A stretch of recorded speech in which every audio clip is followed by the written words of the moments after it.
Welcome, everybody, to another episode of Needs Some Introduction. I'm your host, Victor, and as usual, I'm here to hopefully introduce you to something new or something new to you to watch at home or in theaters. In today's episode, if you were anticipating a recap of Disclaimer, the Apple TV Plus thriller, which is approaching its conclusion, just a week away, Sona and I will indeed be covering that in the next episode. Expect it later in the weekend or Monday, but she has not had a chance to watch it yet, given Halloween activities and other obligations. So in lieu of that, I will be talking about that episode of TV very briefly here without spoiling anything. But before that, let me give you a layout of what we'll be covering today. First of all, I will be giving you a spoiler-free review of Conclave, which is currently in theaters. And then for the remainder of the episode, I'll be giving you a rundown of a bunch of spooky season content that you may want to catch up with. I know spooky season is now over. I like spooky season to roll into November. As a matter of fact, it seems like the programmers are also going to let spooky season roll into November.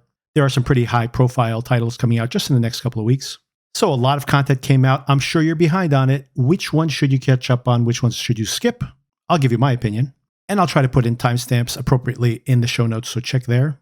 But before even any of that, I do have a couple of things to say about Disclaimer. I have been reading the book and watching the show together. And even though this will probably hurt my downloads in the upcoming episode, I would actually recommend, I think, since most of you listening to this do not have to watch this show week to week, that you actually hold off. You may want to watch the last two episodes together without giving anything away. This episode, exactly like in the book, so there's no spoilers there between the two versions of the story, ends on a cliffhanger where the last shoe to drop. Basically, all we need to know in the show, if you've been following along, is Catherine's point of view, her version of the story. And we literally end on that cliffhanger that it's time for her to tell her story. I'm not sure this is a good cliffhanger for a season of TV that's been laying out its story so slowly. So I think, especially if you think you're a little frustrated with the show, do yourselves a favor and watch both episodes next week. That way, no frustration. And then, of course, come back and listen to our episode afterwards. So that's my suggestion there. If you have watched it, then stay tuned. That conversation with Sona is coming soon. Okay, something in the theaters that I think is very successful is Conclave. This is a mystery thriller, conspiracy thriller, starring Ralph Fiennes and directed by the German director Edward Berger, who directed Netflix Academy Award nominated All's Quiet on the Western Front. That was also a good film, especially from a technical standpoint. And again, he's able to clearly and intelligently tell this story, which, if I lay it out here, may sound boring, but it really is not. It's not boring at all. It's actually very intriguing. And in the opening moments of the film, the Pope has died. And Ralph Fiennes, who is the head cardinal within the Vatican, I'm not sure what his title is here, but basically he's the manager. And he's had a crisis of faith. He was trying to quit, but the Pope, probably knowing that he was about to pass on, would not let him resign. And he understands in some way that there's something up. There are some political machinations in place that he's trying to reveal. For those who don't know, when the Pope dies, they have to vote. All the cardinals come together into a conclave. They are isolated. They're not supposed to have any interaction with the outside world. And they vote day after day, iteratively, to pick the next Pope. This process has actually happened a couple times just in recent history because one of our popes, recent popes, stepped down. Usually they do not. Usually it's something like this, the Pope dying, that triggers this process. And this is an intriguing mystery. It's beautifully filmed, both in these incredible locations. Some of these are public areas of the Vatican. Some of them are recreations of private rooms within the Vatican. The performances are stellar, even the smallest performances. Isabella Rossellini is here as one of the head nuns, mostly giving side-eye, giving great side-eye. But, I mean, honestly, you probably could have replaced her with many other less famous actors in such a minor role. But every minor role here is stocked with excellent characters. Stanley Tucci, John Lithgow, and many other international stars. But Ralph Fiennes, oftentimes in close-up, in these extreme close-ups, is in almost every single scene. We basically are seeing the story from his point of view as he reluctantly becomes a Hercule Poirot type character. And the more he wants to extricate himself from this voting process, the more he gets drawn in. And it's not only the excellent performances, it's not only the absolutely stunning production, it's also this pretty intelligent metaphor for the election process itself. You see how the person who should probably not get the nomination ends up getting it because they've basically been campaigning for this their whole entire career. And then the more liberal faction, the ones who want to see the change or reinforce the change that's already there, can't find a charismatic enough figure on their side. And then, of course, no spoilers here, but all of a sudden someone else starts to emerge who might be one of the candidates. And then as reluctant as they are to take on the mantle, they do start to think, maybe I can do this job. Maybe I should do this job. And it's that corrupting force of suddenly having a taste for power. So all these things are happening at the same time, this very clever mystery, these excellent performances, all of the unraveling or discovery of the interpersonal relationship that these men have had for decades. If this was just, let's say, just CEOs in another business, this could work pretty well. But this beautiful recreation and even shot on these incredible locations of this mysterious and very powerful political force that is the Catholic Church, just seeing this extremely theatrical and nearly secret process, which nonetheless feels very authentic, is just riveting. It's just riveting as a movie. It just does what movies do well, and it's to use sumptuous production to sell a story that may sound not that interesting to you, but trust me, it's interesting. This mystery does have twists in it, so do expect to see some twists. So it's not just a straight ahead, who's going to win the vote? It's not as dry as that may have made that sound. But there is a very late in the game twist that I think is a little too much. I know it's based on the book. I think the twist is the same. A little too much for me. It's probably the only thing that I kind of rubbed me the wrong way. I understand the point of it, but it didn't work for me, let's say. But it doesn't really take away from what is a really entertaining and beautiful film. And you'll probably see nominations for this. Ralph Fiennes possibly for Best Actor, and definitely production elements as well. Costumes, sets. And I do want to just say again, Ralph Fiennes is incredible in this movie. Maybe the best performance he's ever given. Check the show notes, by the way. I'm now going to transition into my coverage of some spooky season horror movies, horror series, horror adjacent stuff that you may have missed that you may want to check out. Check the show notes. I'll have a list of the horror movies I've seen this year, many of them. I've done a lot of homework this year. Since I'm on Letterboxd this year, I probably have watched more horror movies than I have in the past because I was trying to put a pretty comprehensive list together. And I'll publish it there. And also check the show notes for my noteworthy films of 2024. Many of them I have discussed here on the podcast before. Conclave is on the list. If you want to see where it's on the list, then do check out that link. And do bookmark that link because we're getting to that time of year when a lot of the absolutely best films of the year will be being released. As a matter of fact, this weekend, I plan to see Anora, which is just going wide here in the US. And do expect me to be reviewing that as well in the subsequent episode, the one where we'll be breaking down the latest episode of Disclaimer. Okay, spooky season is over. A couple of shout outs for what is yet to come. Surprisingly, there was so much content for Halloween, I guess, that it rolled into November. First of all, we have a very big horror film, which has played all the film festivals this whole entire year and has gotten very strong reviews. This is from the writing duo who wrote A Quiet Place. They also made a pretty decent haunted house movie, or slasher movie, I guess, haunted house slasher movie called Haunt, and made the absolutely terrible science fiction movie 65 last year with Adam Driver.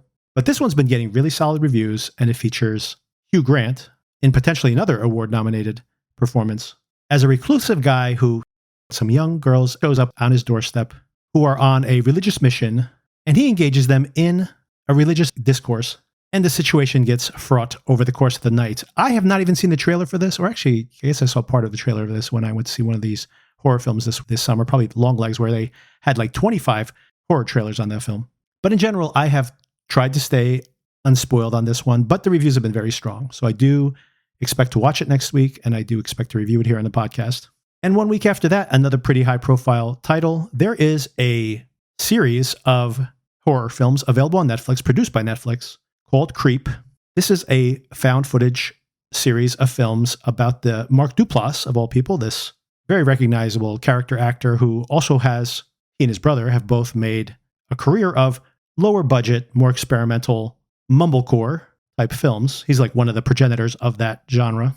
And in that collection of films he's produced and written and appeared in, he's the star of this. He has been in these two films, Creep and Creep 2, which I'm pretty sure are still available on Netflix. And it is a very cringy horror film with comedic elements as well, where a documentary filmmaker answers a want ad and gets into a very, very uncomfortable situation, spending a whole day with this Mark Duplass character.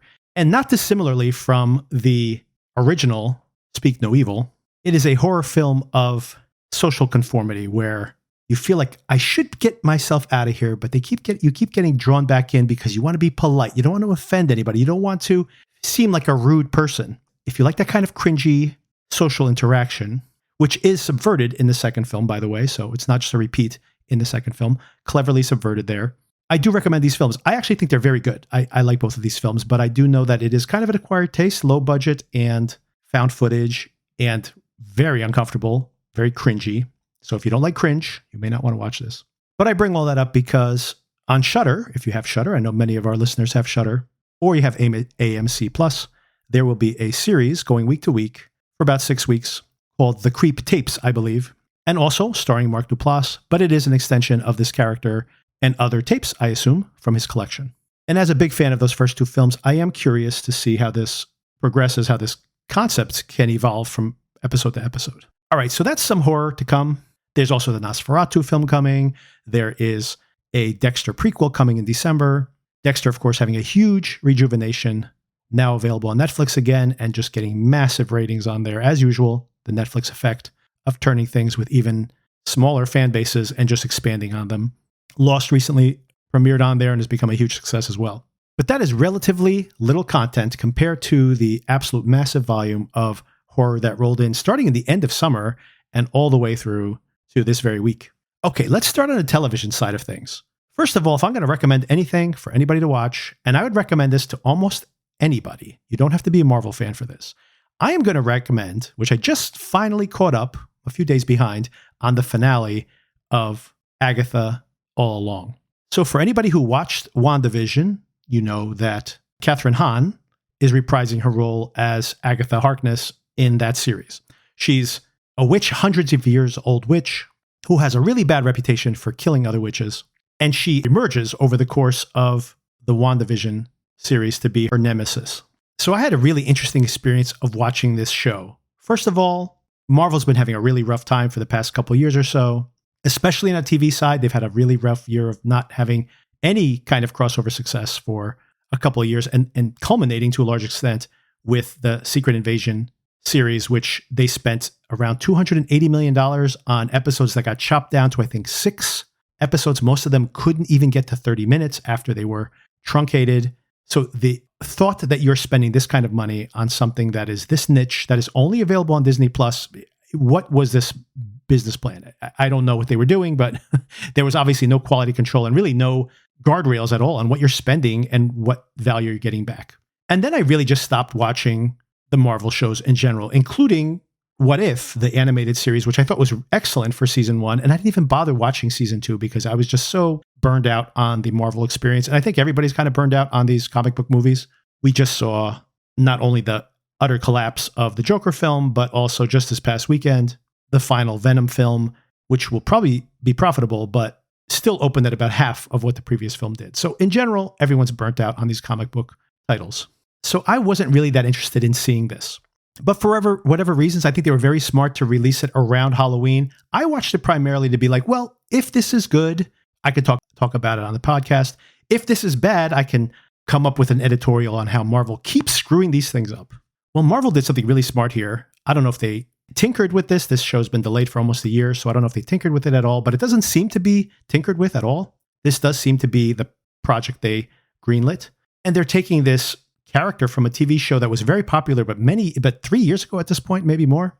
And I'm here to say that this might be a way forward for Marvel. Of course, Marvel did have the huge success of Deadpool, Wolverine this year. So that's a way to kind of wipe the slate clean with the audience.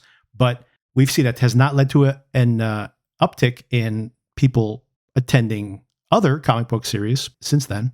So it was interesting that they were deciding to put this one out. It also made me feel like they maybe had a little bit of confidence in it, or that they felt like no harm, no foul, whatever happens to this show. I think it's a combination of those two things. I think they liked it, and also they felt like it was pretty inconsequential. And I say that in the best way possible. And I've stated this before, that this is really something they needed to think about, to just do a standalone story. And then if it's successful, you can always expand on it. And that's exactly what they've done here. First pointer, I didn't even realize this, but it's pretty obvious in seeing the series. It is their cheapest production. The Echo series from last year, the budget was reported at $40 million, which is pretty small. And this one apparently is even cheaper. So around $35 million, let's say, for 9 episodes. Second point is The premiere episode of this show was much smaller than WandaVision, for example, maybe around a third of WandaVision, and probably at least 50% beneath most of the premieres of the other recent Marvel series. But they just announced at episode 6, I believe it was, that this had the best completion rate through 6 episodes of any of their series. So it's getting stronger as it goes along. And I understand why, because this is low stakes. This is incredibly fun. We covered Mayor of Easttown here on the show. And the first episode of the show is the Agatha character, this witch, played by Catherine Hahn, basically trapped inside the Mayor of Easttown. It's absolutely hilarious, especially if you liked Mayor of Easttown. They get the accent right. They get all these little details right. And before the first episode's even over, it turns out that she's trapped in this headspace where she is perceiving the world that way. All of a sudden, when she realizes what the actual world is and how she's been interacting with her neighbors in these awkward, the recontextualization of all that is just absolutely hilarious. So your mileage may vary depending on whether you saw WandaVision, whether you saw Mayor of Easttown, but I love the first episode. And by the end of the first episode, they're basically easing on down the road to see the wizard. Not really, but that is a direct reference. Wizard of Oz is definitely a reference here in the series. Agatha gets broken out of this fugue state by Teen, who's this character who shows up. She calls him Teen. She can't hear his actual name when he tries to say it to her. So there's some kind of witchery going on there. But she needs to organize a coven and head out along this witch's road. They have a song, they have a theme song and everything. It's very entertaining. And what I would say is through episode 3, episode 4, if you have sampled the show, definitely stick with it, because through episode 3 and 4, you see that each episode, one of the individual witches is tested, just like in The Wizard of Oz. That strength I was looking for was within me all along. It's all the cliches you expect, but it's very entertaining. The women have really good chemistry with each other, and Joe Locke as Teen as well. And it becomes a formula really good for episodic television, right? You have like kind of the mission of the week, and then how do they solve it? And then they move on to the next. There's musical elements. It's fun, right? This is definitely something you can watch with the family, as long as the kids are probably a little older, 11 or 12, definitely safe to watch with the kids. Another recommendation there for that. And each episode has a different motif they're winking at. There is like a Fleetwood Mac, witchy woman type musical episode. There's obviously, as I mentioned before, Wizard of Oz references. When Agatha herself gets challenged, she's set in the 80s. It's the whole leg warmers and 80s teen cliched cosplay, practically, mixed with a cabin in the woods sleepover that turns into something right out of The Evil Dead. So if you like that kind of aesthetic, that's a really entertaining episode. And it's all just fine. None of these episodes, I'll tell you, maybe halfway through, they're all solidly entertaining. But this season of show ends with 3 banger episodes. Episode 7, where the oldest witch, played by Patti LuPone, it's basically her trial episode. There's times when she acts very erratically in the earlier episodes, and it turns out that she's basically unstuck in time. That's one of her abilities to see the future, but she's actually become unstuck in time. So then through her point of view, we actually see the previous episode events as she moves in and out of those episodes. And that's why we saw some of those kind of erratic behaviors throughout. But it becomes a metaphor for an older woman who's coming to grips with her dementia and her aging. And it's just absolutely fantastic. This is one of the best episodes of television, of any television show, all year long in any genre. And it really caught me off guard. Like, what a knockout of an episode. And then just this week, we got the final 2 episodes, which premiered on the same night. And while not at that stellar level of the previous episode, the Patti LuPone episode, it is still such a strong finish to the show. All of the cliches of the story that we've seen up until this point, even the ones that kind of were like, okay, that's a fine episode, whatever, everything gets tied up so neatly in that episode 8, in the next to last episode, where we suddenly realize what the context was for this whole entire show. It's really smart, like really smart, and a lot of fun, like really just executing at a level it doesn't even need to be executing at, and just very sharp. And then we get to the finale, which, despite its ending, kind of setting things up possibly for another season and doing a fine job of that. But the first half of this episode or so, where we see Agatha's actual backstory, finally, we see her backstory, the trauma she had when she was younger, as well as the origin of her relationship with Aubrey Plaza's character, Rio. That first half of the episode is really well done. And of course, I forgot to bring up Aubrey Plaza previously, but she's absolutely stellar. Another knockout. I mean, all the women give really great performances, but special shout outs to Catherine Hahn and Aubrey Plaza, who's just entertaining every time she shows up in the show. And she does dip out for periods for reasons that are clear when you watch the show. Anyway, if this was on your back burner, I don't know if I'm going to watch this or not. If you have any interest, even tenuously, with Marvel, you should check this out. If you were a WandaVision fan, you should definitely check this out. But even if you don't even know what happened in WandaVision, you don't need to know any of that. And this is still a really entertaining show. And you can watch it with your kids. Asterisk there, 9 years old, maybe a little young. 11, 12, totally fine. Once again, that is Agatha All Along. And that's on Disney+. All of it, the entire season, is now available. 2 more series that wrapped up this week. One is Grotesquerie, available on Hulu. Now, I'm not going to give this series a full review. I honestly faded out paying attention from it in multiple places. I might have even missed an episode or two. I'm not 100% sure. But I actually think I did see all the episodes. But if you've watched the show, you know how convoluted certain things become. So I may not be able to tell if I missed an episode or not. And I don't recommend this one. It's interesting in my mini review for this, as I was preparing it, there's a lot of it that, in my experience of it, it's far worse than Disclaimer. I have some of the same critiques, unlike Agatha All the Way, which gave us a really satisfying story and then recontextualized it in the 11th hour, but still just enriched what we had seen before. Disclaimer, it remains to be seen whether they can recontextualize what we've seen and make it valuable to have told the story in that way.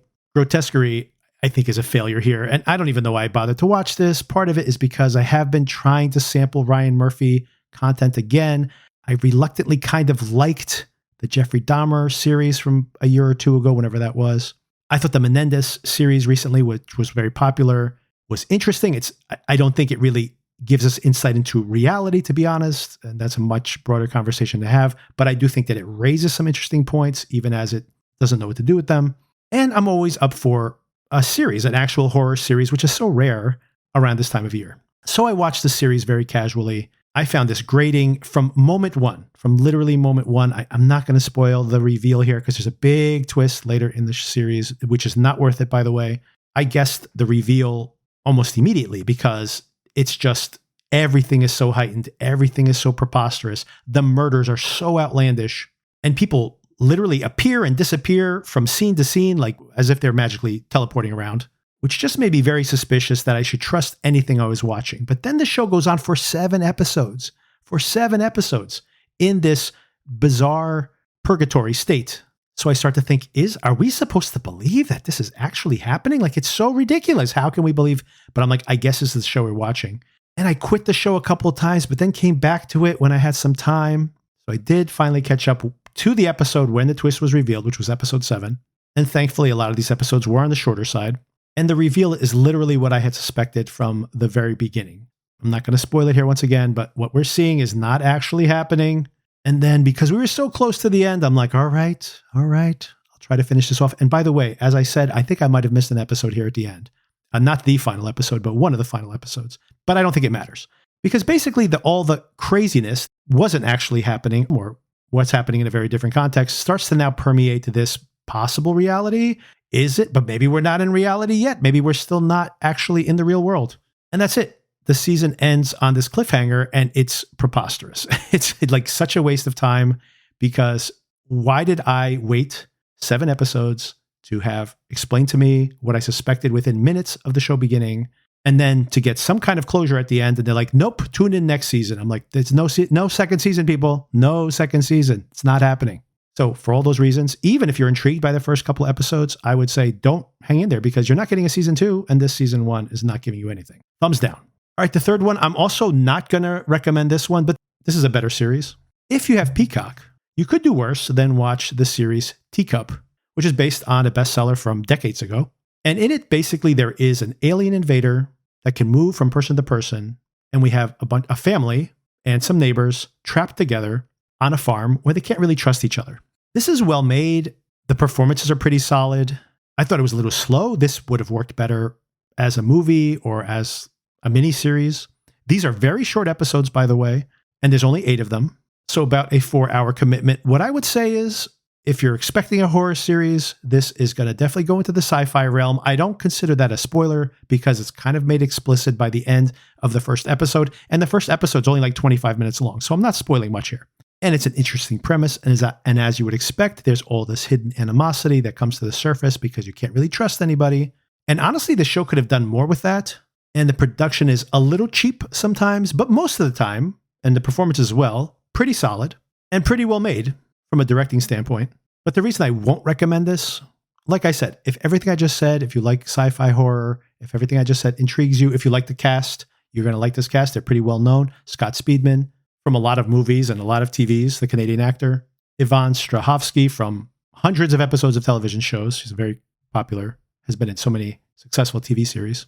Chask Spencer, who's not as good here, I got to say. Chask Spencer was in a series called The English in 2022, which is fantastic. He's incredible in it. With Emily Blunt, they have incredible chemistry. That's available on Prime Video, so I'll shout that out again. It's so good. You have to watch that one if you haven't. He's not as good here. He's fine. And the series is decently well made. But the reason I won't recommend this one, unless you have, unless, like I said, all these ingredients sound fun to you and you really, really want to see season 2. I mean, if you want to see season 2, that's the reason to watch it, because this show literally ends on one of the characters going, someone has to tell me what the hell is going on. And that's the last line of dialogue. And they're like, you want to know what the hell's going on? Tune in for season 2. Once again, I don't think Peacock is going to be able to burn cash on this thing. But like I said, if you want to support sci-fi horror, this is pretty solid. And if you have a Peacock subscription, watch it, because maybe that'll get you a season 2. But this in and of itself is nothing but a setup for something. And once again, my pet peeve of recent television is it's just a setup for something you may never get. One more TV recommendation, which may never get a season 2 and does end on a bit of a cliffhanger, but depending on how you want to read it, can also work as a cliffhanger for the character, but not for the series necessarily. And that's a series called Sweet Pea. In the US, this is available on Starz. This is available as a binge around the world, but if you're watching this in the US, it's going week to week. And in this series, Ella Purnell, recognizable from season 1 of Yellow Jackets, and recently in the hugely successful Fallout adaptation on Amazon Prime, and now potentially in a third ongoing series, if this one gets renewed. She has a British accent. She doesn't have to do an American accent in this particular series. A mousy girl who never left her hometown, bullied in high school, and basically she's kind of invisible. And she uses her invisibility to start to seek revenge on everybody who bullied her and took advantage of her in the past. And not a spoiler here because it's right in the trailer and it happens before the end of episode 1, but she starts to kill people. And she's emboldened and empowered by her killing ways. And this is very entertaining as you see that. This is a really well-made series. It has that feel of a British production. There is a certain house style for these BBC shows. It feels like one of the many procedural detective series set in a small town, maybe a little more dark and shadowy given the thematics here, but a solid production, terrific performance from Ella Purnell. And most interestingly here in the series is the fact that in many ways she becomes her own worst enemy. As we start to see her seek her revenge against these wrongdoers, we start to realize that she is in many ways incapable of escaping her past. So yes, they bullied her. Yes, she didn't have agency in her own life, but to a great extent, it's because she keeps doubling down on this bad emotional investment. She wants things to be different, but she wants it all to be on her terms, which is impossible to a large extent. The show deals with this intelligently. It's also funny oftentimes. It's violent and gross. It has a great energy. It has a fantastic soundtrack. So if that sounds intriguing to you, if you like Dexter, you're probably going to like this show too. Yellow Jackets, another good connection there for her, especially. If you like to root for the antihero, well, here's another example of it here. And it has interesting thoughts as well. It's not as straightforward as you would expect. And as I mentioned, it ends on a interesting note, which I won't spoil here, that could be setting up another season if they successfully get one.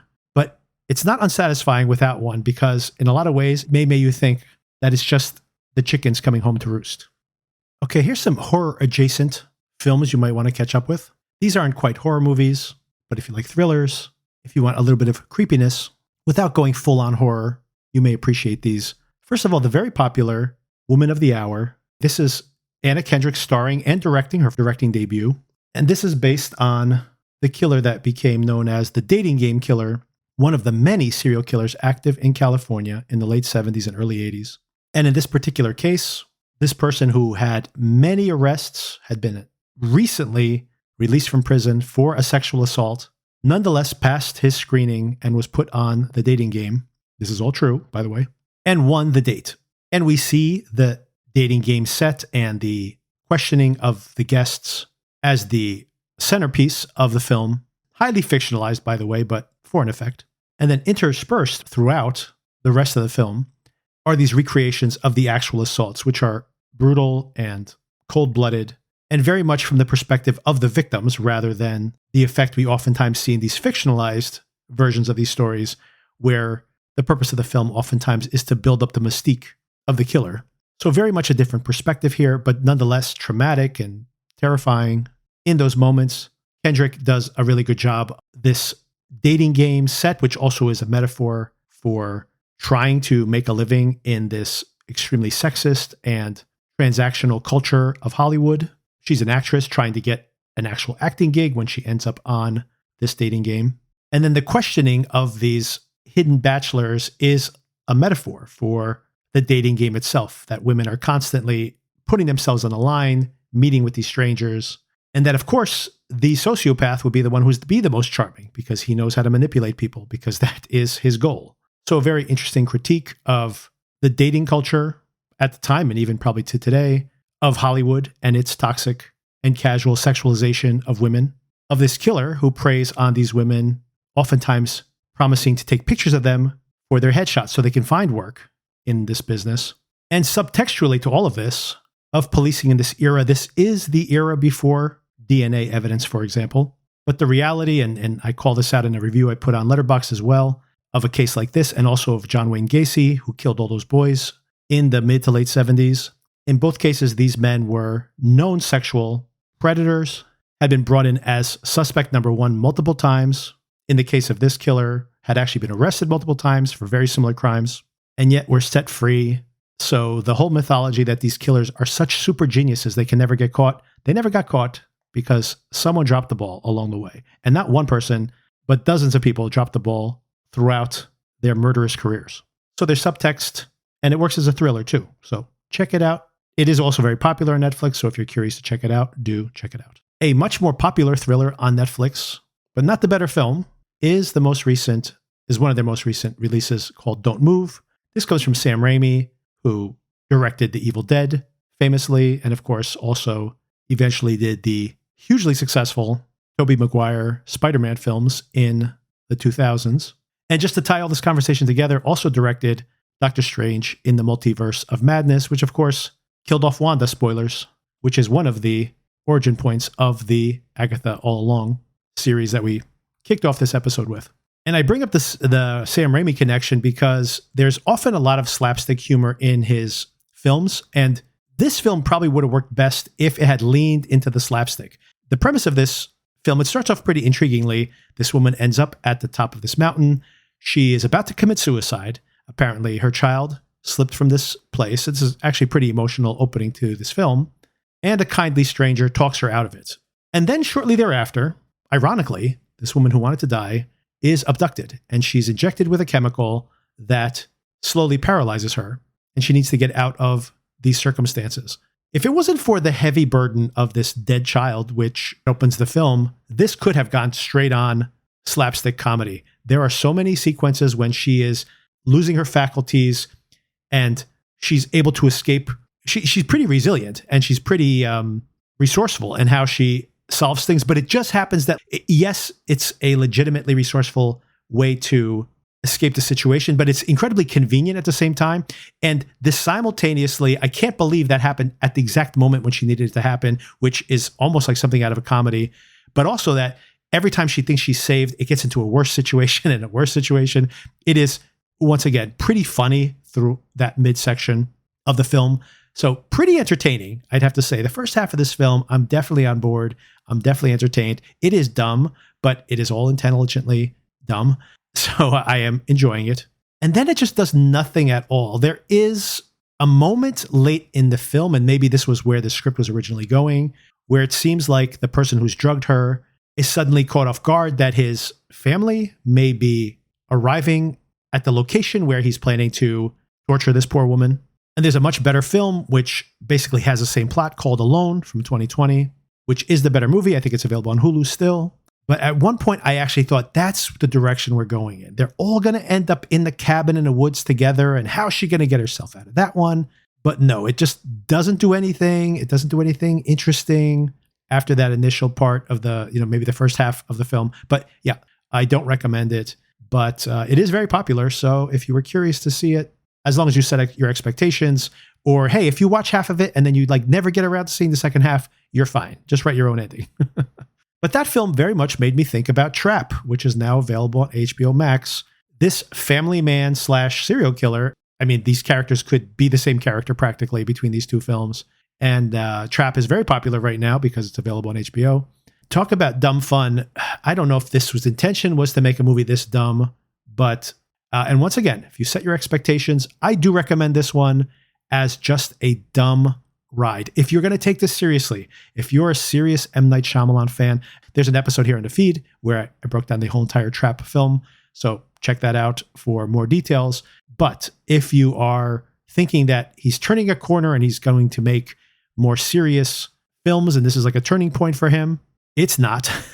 This is one of his silliest movies, but it is dumb fun. I mean, his daughter is the musical performer here, and her music is piped all over this. As a matter of fact, I think Sona watched this as part of her spooky season watching, so maybe I'll spend a few minutes discussing it with her in the next episode as well. I don't think she liked it as much as I did. By the way, when I say I liked it, I think I gave this only 2.5 stars on Letterboxd, so I'm not saying it's a classic.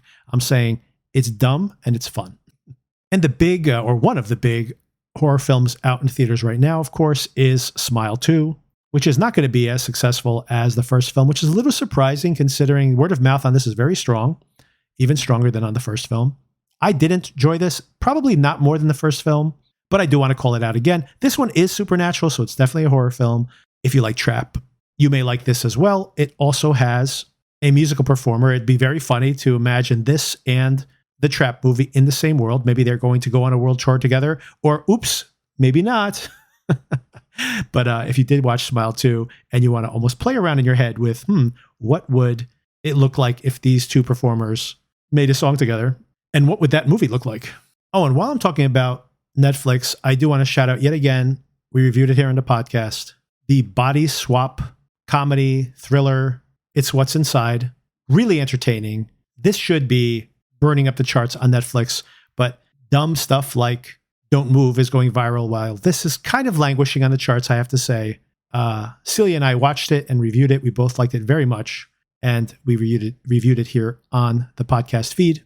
So track that down, but I just want to shout out it again because it is just an utter blast. Part of the reason I like to see genre films, these cheaper genre films, especially horror films, is because especially with a horror film or a thriller, you need to have real control of technique to successfully pull this off. I mean, you have to make the impossible feel possible. So a lot of really talented filmmakers start in these genres. Greg Jardin, the director of this film, is also the writer, also the producer, also the special effects creator, the editor as well. He's nearly a one-man show, and I can't wait to see what he does next. This is such a thrilling film, so well made, and even the most boring, mundane information is conveyed in such an energetic and novel way. This is how most films would just have someone walk down the hallway and say, hey, remember the last time we hung out together and blah, blah, blah was here with his sister, blah, blah, blah, and that they had this problem because her mom said blah, blah, blah. All that is done. Still, you always need that kind of backstory to know what the stakes are, but it's done in such a hilarious and energetic way. So I want to shout that out one more time. And I'm going to round things out with some horror films that you might have had on your watch list and weren't aware have finally come to streaming. That's always the tricky thing with covering things here. They come out in theaters, sometimes have very limited releases, and then pop up on these streaming services pretty much unannounced. So hopefully I help you track some of these things down. First of all, available on HBO Max now is Maxine, which is a sequel to Ty West's X film, both available on HBO Max. And there's a prequel to X also called Pearl, which is available on Netflix still. So you can catch the full trilogy. Pearl is only tangentially connected to X and Maxine, which are direct sequels. It also happens to be the best of the three, to be honest. I prefer Pearl the most. Maxine is probably the weakest of the three, but also just a beautiful recreation of 80s exploitation films. If you have any affinity for those type of films, you'll probably enjoy this one. The main reason to watch these three films, especially Pearl, once again, the strongest of the three, but Mia Goth is just absolutely a knockout playing Maxine in all three of these films. Well, she doesn't play Maxine in Pearl. Once again, you'll have to watch it to know what I'm talking about. But she's just a total knockout in these films. And you can watch all three of them right now between HBO Max and Netflix. And another interesting 1-2 punch you may want to check out if you have Hulu. Two films that honestly probably cannibalized each other's box office, that on paper are so similar, but in execution very different, although I recommend both of them, both very stylish, both dealing with nuns or would-be nuns, potentially impregnated with demon spawn. The first one is called Immaculate from Michael Mohan, starring Sydney Sweeney, who also produced the film. It's really interesting to see the two films in conjunction with each other. They both shot in Italy, both about an American girl traveling to a foreign land. There's a broader conspiracy in both cases. Even some of the body horror in both films has similar stylistics, but the tone is so different. It feels like some of the more architectural look of the giallos of the 1960s and 70s. And I'm not sure Sydney Sweeney was perfect for this role, although she works oftentimes. This film is not a grand slam, but it is intriguing, especially when you watch it in conjunction with the next film I'm going to recommend. And by the way, of these two films, this is the lesser film, but it has a way more messed up ending. If you like a messed up ending, this film has a messed up ending. And of course, the other film I'm mentioning is The First Omen, which once again has Nell Tiger-Free from Servant, if you've seen that TV series, giving a terrific performance here as this American transplant moving to Italy to become a nun. And of course, if you know the movie The Omen from the 70s, you know that what is inevitably going to happen. And this was a pretty big hit overseas, but not a big hit in the US. Maybe knowing with just the title, The First Omen, you kind of know too much of what is to come. So I can understand that weakness there. But this is the film premiere, although she has made some TV series before. This is the film premiere for the director, Arkasha Stevenson. And this is a really auspicious directorial debut. As I mentioned before, in comparison to Immaculate, the style here is much more moody. It's much darker, much more shadowy, but it's beautiful. And the sustained, morbid tone is a really intriguing backdrop for this constant dread of what is inevitably going to come, which really works considering since this is in the Omen universe, you know what is to come. I ding this. The only negatives I really have on this film are in its slavish attempt to tie it into the Omen broader story. If it hadn't been so shoehorned into trying to slot into that mythology, it probably would have even been a stronger film. But as a calling card for this filmmaker, I can't wait to see what she makes next. And just really interesting that two films completely independently of each other were released within weeks of each other that are so similar thematically.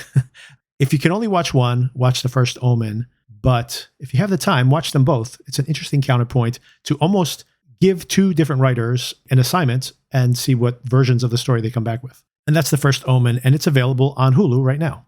Okay, I see that I haven't hit the 1 hour mark here on the podcast, which is usually my own cutoff. So I wasn't going to talk about this, but I will throw it in there.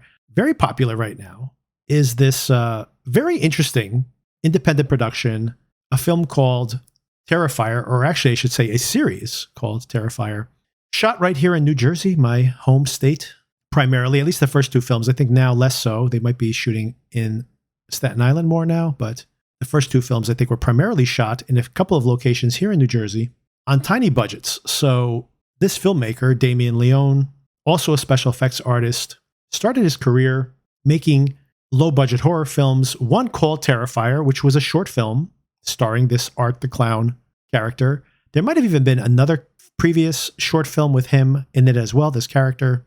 He raised enough money to make an anthology film, which featured those short films basically as chapters in this bigger anthology. I think it was called All Hallows Eve. And then with the money he made off of that anthology, once again, extremely low budget, I think shot on video at the time. I think he tried to kickstart his production of the first Terrifier. This might have been the second film. I might be conflating some of these points, but in general, tried to kickstart, couldn't even raise the $35,000 or so he wanted to make that first film. And eventually it was released in theaters, had a very limited release, but made tens of thousands, hundreds of thousands of dollars in theaters, and just became one of those grimy, like really had a notorious reputation. And honestly, I did not ever watch any of these Terrifier films because the reputation it did have for the people who liked it is just like, oh my God, there's so much gore. There's so much gore. Now, for me, I'm not a huge gore hound. I don't mind gore at all in the context of film, even if it's disturbing, even if it's extreme. I don't mind it if it's in the context of the film itself. For example, I'm a big fan of the film Green Room, which has shocking and really explicit gore, just briefly. But it makes a point that this is a realistic representation of what would actually happen, unlike these more muted versions of this in most thrillers and horror films. But I heard people say like, oh, there's so much gore, there's so much gore. Now, my general experience of gore is, first of all, if it's CGI, if it's computer generated, I don't buy it at all. Like, that's just my taste. I know it's just my preference. Some people like CGI gore, or they're convinced by it. As soon as I see CGI gore, it just takes me out of it. It has no weight at all. And then, of course, you have practical effects, which is my preference. But except for like the heyday of the 80s where the practical effects, it was a real art form, it looks pretty cheesy. It looks like you bought a head at the local Halloween shop and, stuck an axe in it or something. Unconvincing and corny. So even though I prefer the practical effects, if you really dwell on them, the more you see them, the more fake they look. So for me, a film that's really just about the gore might have been a fun thing to go see in a multiplex when I was a kid, in the 80s, in the heyday of that time. But I would not tune in to see it. And honestly, it just seems like I have more pressing things to do in my life. And I probably am going to either laugh at it or be annoyed by it or not think it's up to snuff. And I've made this critique that all these horror films today that use these CGI, if you want to make like a really scary slasher or whatever, you need to use practical effects. So despite the fact that I'd heard these films had good practical effects and on a really tiny budget, especially because I saw how cheap the budget was, the first film, just tens of thousands of dollars, how good could it look? Well, I'll tell you, there is a kill in the first Terrifier film, which I'm not going to detail here because it's going to turn off the audience anyway, but it's that extreme and it is grotesque and really convincing. In a way, it's just a very impressive display of Leone's special effects capabilities. And that really was what Terrifier 1 was. And I had seen that special effects sequence without actually seeing the film. And then Terrifier 2 came out, and a couple of things. One, it came out in a limited release and ended up making like $15 million on a $200,000 budget. So a massive financial success. Obviously, the first film had become a huge hit on home video. So Terrifier 2 comes out in 2022, and I think surprised everybody with how hugely successful it was and really not marketed much at all. And it just played out throughout the holiday season, the Halloween season, and did really well. And I had never watched it. So I'm like, well, I have to do my due diligence and at least watch Terrifier 2. And basically my reaction is, I probably won't watch Terrifier 3 not because this is a terrible movie. I did think it was kind of boring. Let me just tell you my general response to seeing the film. It starts off and I was really impressed that, wow, they really captured that early 80s style, the grain of the film, the lighting techniques. It really felt like a Nightmare on Elm Street film, which I think is what this is aping the most. Art the Clown is kind of a new generation's Freddy Krueger. And the first thing I thought is, wow, they really nailed that style. The second thing I thought was Art the Clown is kind of funny in these really gross but really short murder sprees he goes on. And the third thing I thought as I was watching the film was, every time Art's not on screen, this movie is so boring. It's 2 hours and 20 minutes long, and all the in-between scenes of character building when we're discovering the trauma that's within this family and etc. is just excruciating. Obviously, there's been no editorial here.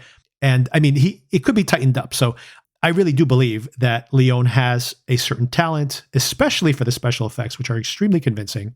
But the reason I'm like, I think I'm done with the Terrifier series, even without seeing the most recent one, is that there's a sequence, once again, I will not outline anything here, so don't skip ahead yet.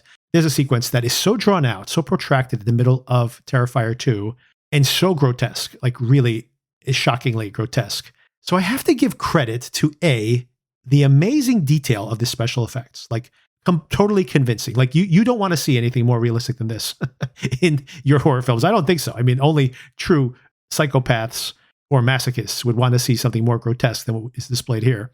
So the skill's incredible.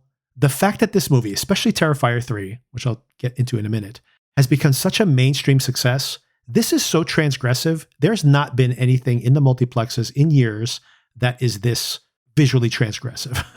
And I think it's unrated. There's no way this thing got an R rating. Impossible that this thing could have an R rating. So I'm assuming it's unrated and playing at the multiplex and making tens of millions of dollars. Gone from the last one making $15 million. This one had a $21 million opening weekend. Worldwide, it's going to get close to $100 million. They spent $2 million making this movie, $2 million marketing it, a $4 million full investment with a nearly $100 million. And that's in theaters. These films make all their money on video. So wait till this thing comes home. I mean, Terrifier 2 is available on Amazon Prime, by the way. And Terrifier 1, I think, is on Tubi. So anybody can watch these films. They're very, very popular. But back to the experience of watching this thing as convincing. And, I got what I asked for. I'm like, you know what? If you really want to go hard, you got to do practical effects. These are the most convincing practical effects I've ever seen. And they're deeply upsetting. This protracted, some of the stuff was kind of funny at the beginning because it's explicit without dwelling on it. This central torture sequence in the second film was so protracted and so cruel that it washed away any of the kind of good humor that I had earlier in the film. And it's so convincing in how gory and disgusting the visuals are. I was kind of depressed. I actually was slightly depressed because I was like, why am I doing this to myself? So all this is to say, this is a really interesting social experiment. What a huge financial success for these folks. What incredible special effects skill that this team has. But I think I'm done with this series. And maybe part of the problem is me watching it, maybe in a theater. Maybe if it only comes out every few years, I guess your only experience of seeing this kind of really go for it gore. But I just imagined a bunch of cynical teenagers, wanting more and more and more of this. And maybe I'm being cynical and having that point of view. I don't want to see that subgenre of films if they come along, because they won't even probably have the limited humor that this particular film has. So yeah, take all of that with a grain of salt. I did want to call it out because it is going to be one of the biggest financial successes of the year. And who knows, the next one will even be bigger. I'm sure they'll spend more money on it. The mythology is broadening itself out. And I don't know how intentional this punishing style is, if that's Leon's actual intention. If it is, that is something almost subversive in that, of making you say like, oh, you want to see this? You want to see this? Oh yeah, well, take a look at this. To in a way, critiquing the audience. I don't know if that's his intention though, but maybe he is becoming a more refined and more intelligent director. By the way, the third film has excellent reviews. I mean, it has a 90-something% on Rotten Tomatoes. The audience is embracing it. For me, I just think this is too punishing. Maybe because I take the film too seriously. Regardless, I don't know if I want to spend my time watching people get chainsawed in the most explicit ways possible. But maybe that's just me. I do want to shout out, by the way, that the final girl here in Terrifier 2, and I believe she's back in Terrifier 3, played by Lauren Lavera, is really good. She's really charismatic. She's really likable as the central character. The guy who plays Art is a really funny physical comedian, and then can turn from comedy to brutal, cold-blooded violence instantaneously. So the performances are solid. The production values are pretty solid for such a cheap film. This looks pretty good, I have to say. But I don't know. I don't know if I want to watch any more of this. If you do watch Terrifier 2, which is very popular right now, I think it's #1 on Amazon right now. If you had by chance, you're in that audience to watch this, I just want to shout out that this is a $200,000 production. This film looks fantastic for $200,000. I mean, it looks cheap in general, but I've seen films that are Netflix films that are promoted by Netflix that probably cost millions of dollars that look like they were a bad sitcom episode. And there's surprising, really high production values for what this is. So take that with a grain of salt. I would warn people away from it. If you are just going to dabble in this, this is extreme. This is not just Freddy Krueger. Oh, I've seen Freddy Krueger. It's the same kind of thing. It's like, no, this is as extreme gore as you will see in any film.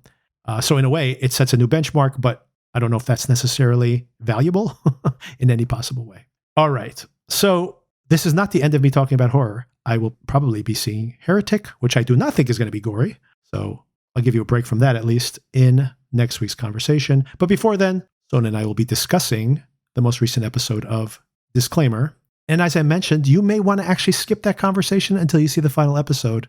But I will also be reviewing Anora, and maybe a couple other films in there as well. So stay tuned for all of that. I'll talk to you soon.